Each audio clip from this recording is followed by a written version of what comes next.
नमस्कार दोस्तों, मैं राजेश सिंह, एक ज्योतिष का विद्यार्थी, आपको अपने एक नए कार्यक्रम एस्ट्रोलॉजी की दुनिया में ले जाना चाहता हूं।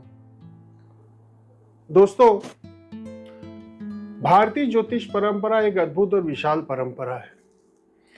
जैसे पाराशरी ज्योतिष, जेमिनी ज्योतिष, अंक शास्त्र, वास्तु शास्त्र और हाल फिलहाल में तो आपने बहुत देखा होगा टैरो कार्ड, डाउजिंग इत्यादि इत्यादि।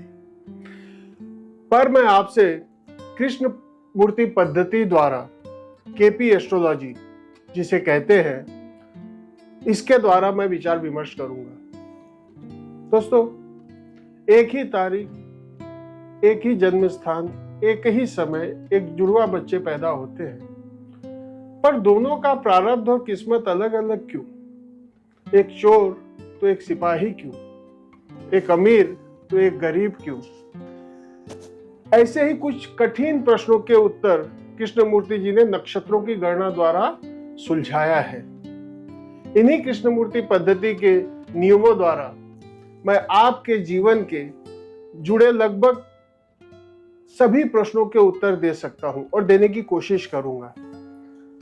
पर मेरा ये मानना है कि जैसे कहते हैं ना कि no one can change his और हर डेस्टिनी, आदमी अपना प्रारब्ध नहीं बदल सकता, आदमी अपना भाग्य नहीं बदल सकता है।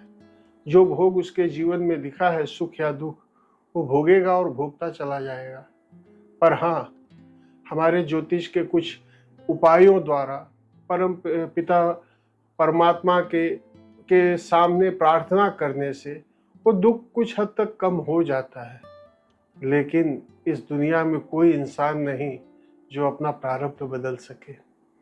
इसलिए कृष्णमूर्ति जी की जो पद्धति है, ये जो नक्षत्रीय गणना है, ये अपने आप में बहुत ही अद्भुत गणना है। तो मैं आपसे हर एपिसोड में कृष्णमूर्ति पद्धति द्वारा पूछे गए प्रश्नों में क्या प्रश्न हो सकते हैं, आपके जीवन से संबंधित शिक्षा, स्वास्थ्य, इनकम जैसे रोग, जैसे अनगिनत प्रश्न हैं।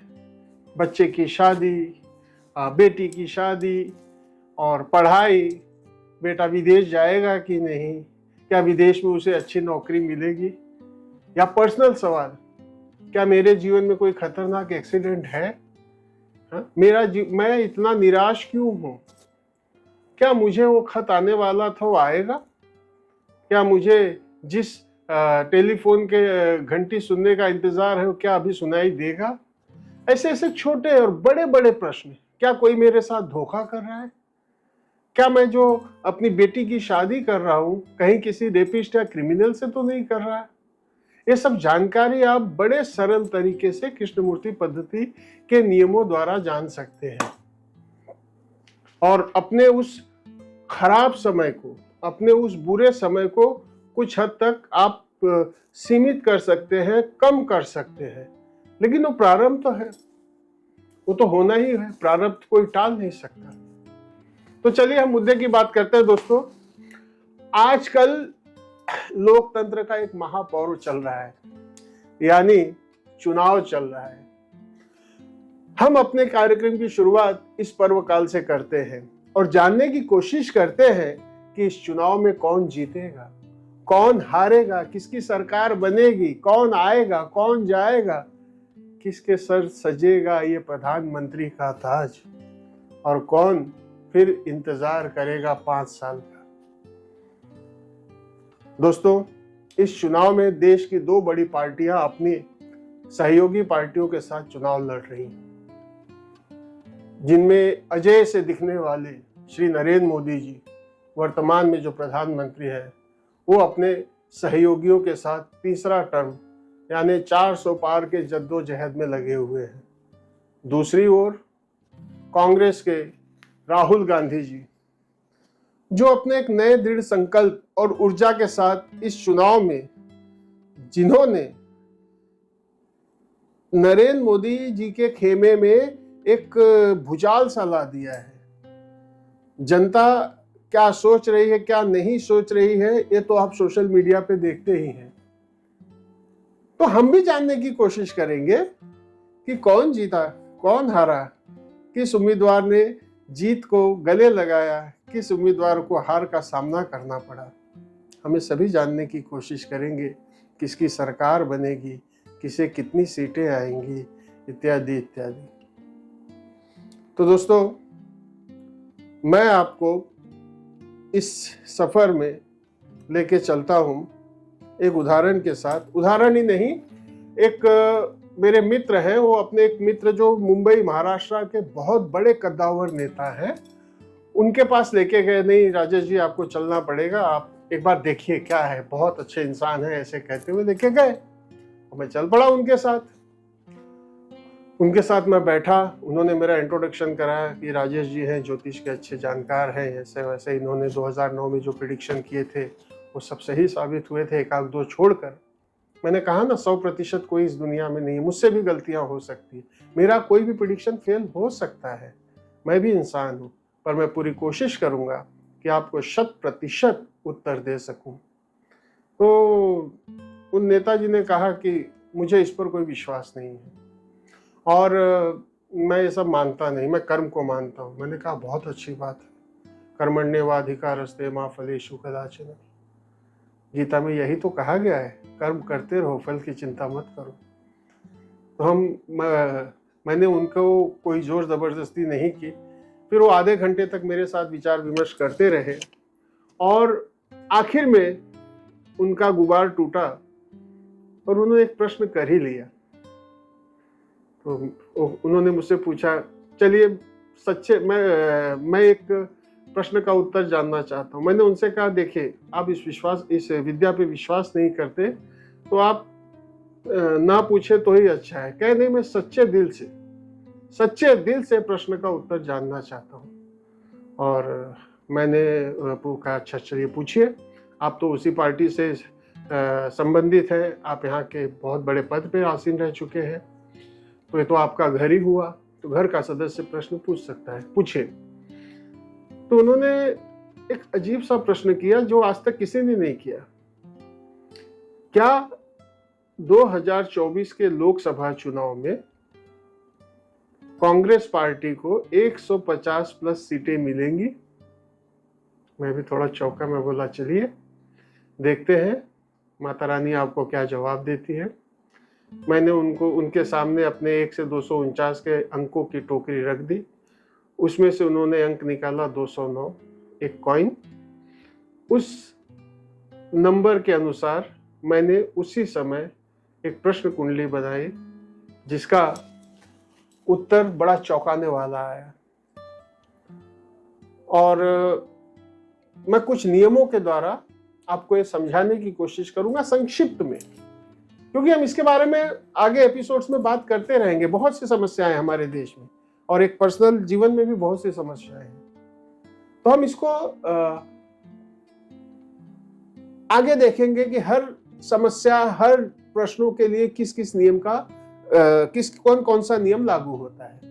तो 209 नंबर प्रश्न संख्या पे मैंने एक कुंडली बनाई और मैंने उनको बताया कि क्या राहुल गांधी या कांग्रेस पार्टी 2024 के लोकसभा चुनाव में 150 प्लस सीटें हासिल कर पाएंगी। तो आइए देखते हैं प्रश्न का उत्तर क्या मिलता है।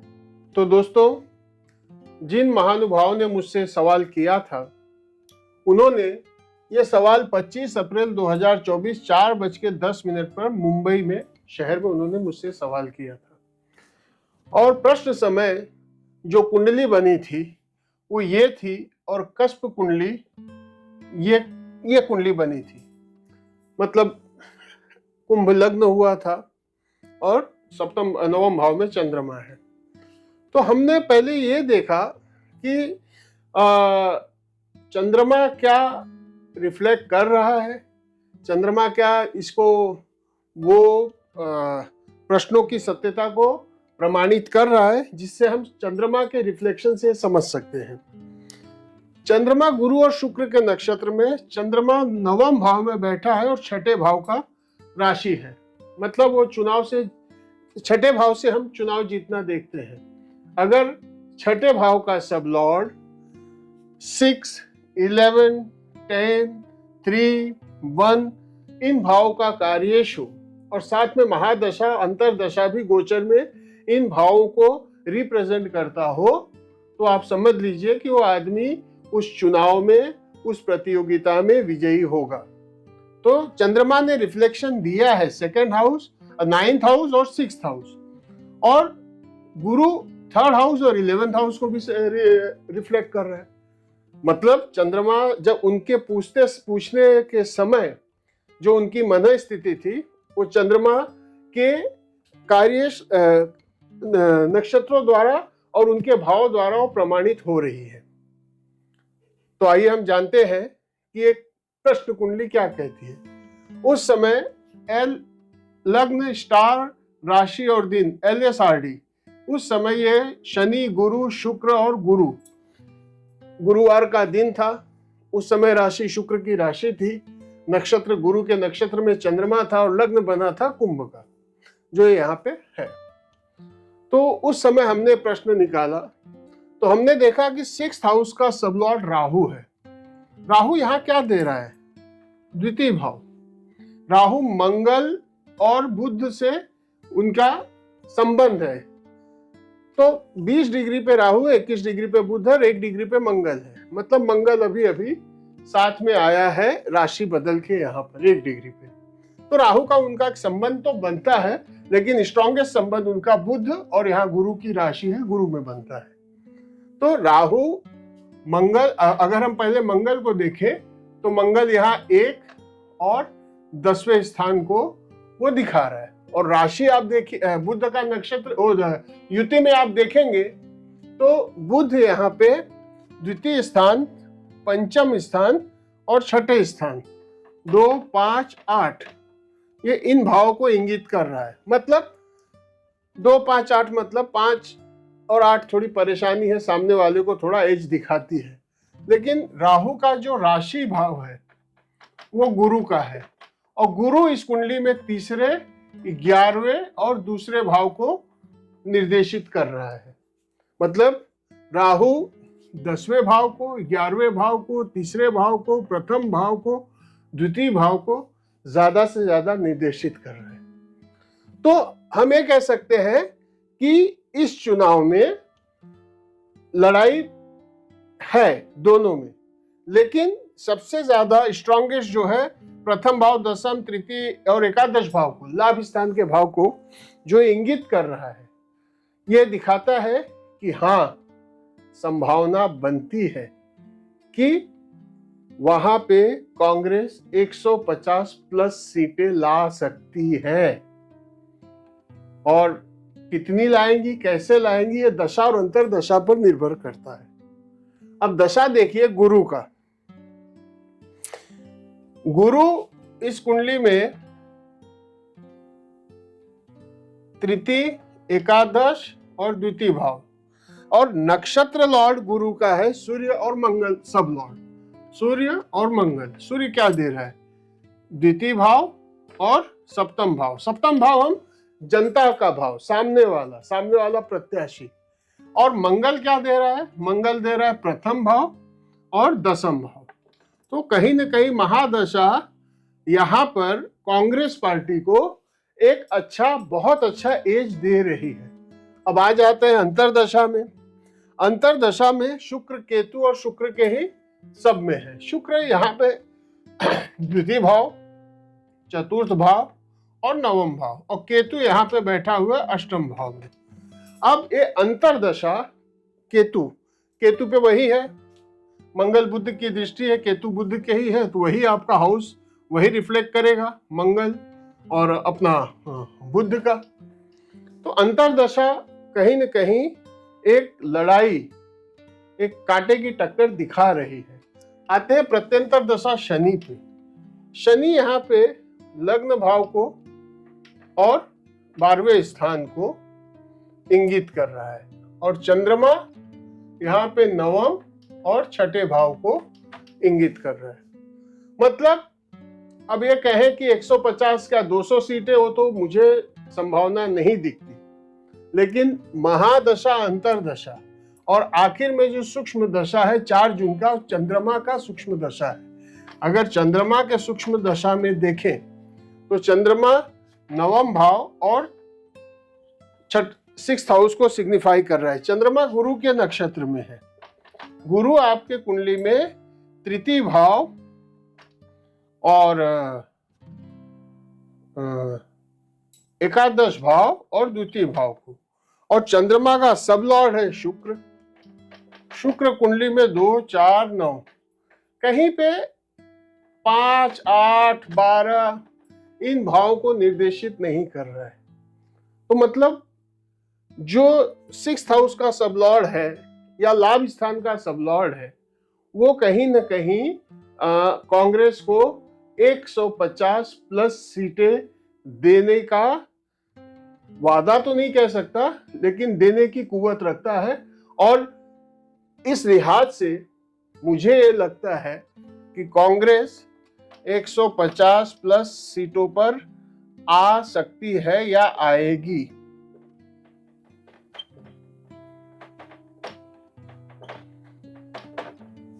अभी कितना सच है कितना झूठ है ये तो भविष्य के गर्भ में है। मैंने कोई अपने तरफ से कोई जबरदस्ती करने की कोशिश नहीं की।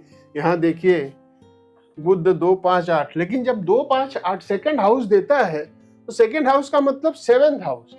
7th हाउस जो सामने वाला ओपोजिशन, और ओपोजिशन जो 7th हाउस है उसका सब लॉर्ड आप देख लीजिए, वो भी शुक्र है। शुक्र 2। अब आप इसको इस हिसाब से समझिए।